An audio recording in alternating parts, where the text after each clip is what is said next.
माल्टा country में आपकी जो ट्यूशन फ़ी है वो 70% रिम्बर्स हो जाती है।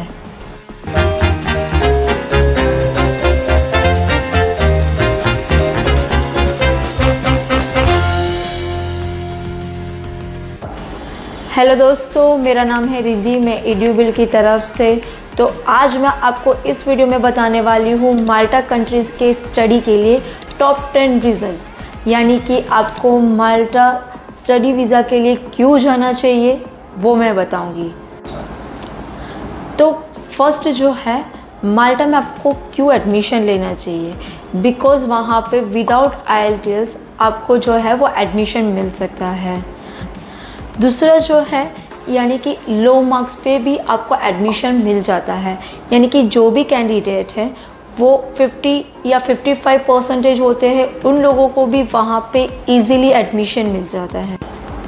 थर्ड जो है वो आपको यहाँ पे मल्टीपल इंटेक्स मिलते हैं, यानी कि जनवरी होता है तो जनवरी के बाद आपको अप्रैल मई का इंटेक मिलता है, अप्रैल मई के बाद आपको जून जुलाई का इंटेक मिलता है और उसके बाद आपको सितंबर का इंटेक मिलता है। यानी कि आपके पास बहुत ही अच्छा स्कोप होता है एडमिशन लेने के लिए कि आप साल में कोई भी इंटेक में एडमिशन ले सकते हैं। नेक्स्ट जो मैं बताने वाली हूँ, जो माल्टा कंट्री है वो इंग्लिश कंट्री है, यानी कि वहाँ पे लैंग्वेज का कोई भी बैरियर नहीं होता है। माल्टा में एम्पल ऑफ जॉब्स अपॉर्चुनिटी बहुत सारी है, यानी कि माल्टा की हम अनएम्प्लॉयमेंट रेशियो की बात करने जाएँ तो वो 4% है इन यूरोपियन कंट्रीज़।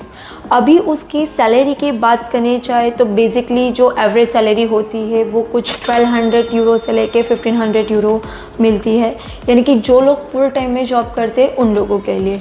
और जो लोग स्टूडेंट वीज़ा पे जा रहे हैं उन लोगों को 20 आवर्स पर वीक जॉब मिलती है और वो लोग इजीली 800 यूरो से या 1000 या 1200 यूरो तक भी वो लोग अर्निंग कर सकते हैं।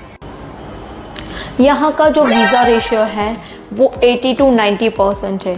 ओवरऑल प्रोसेस का और मैं टाइम बताऊँ तो 1.5 मंथ से लेके 2 मंथ्स का रहता है। बेसिकली यहाँ पे जो इंटरव्यू होता है वो एम्बेसी खुद से इंटरव्यू लेती है, तो जो भी है आपको एम्बेसी में इंटरव्यू क्लियर करना होता है।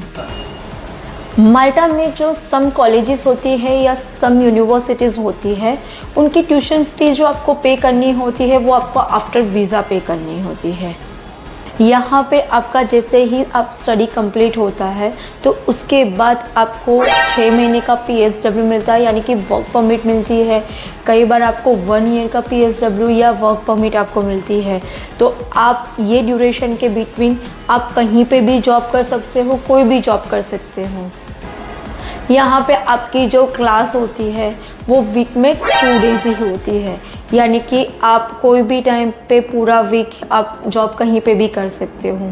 उसके बाद मैं आपको बताऊँ कि यहाँ पे आप जैसे कि बैचलर के लिए अप्लाई करते हो तो वहाँ पे आप 3 to 2 इयर्स का या 3 to 5 इयर्स का आपका जो भी गैप होता है वो वहाँ पे एक्सेप्टेबल होता है।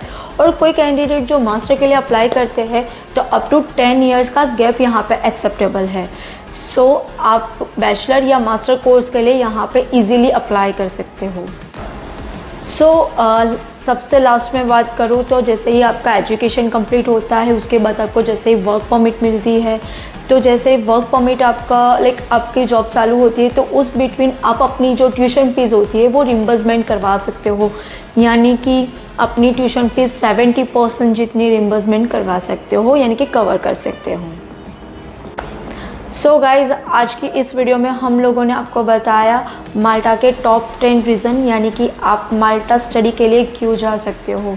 तो जो भी कैंडिडेट को माल्टा के लिए कुछ भी क्वेरी है तो आप जो भी है वो कमेंट बॉक्स में हम लोगों को बताएं कमेंट, अदरवाइज़ दिए गए नंबर पे आप हम लोगों को कॉल कर सकते हो।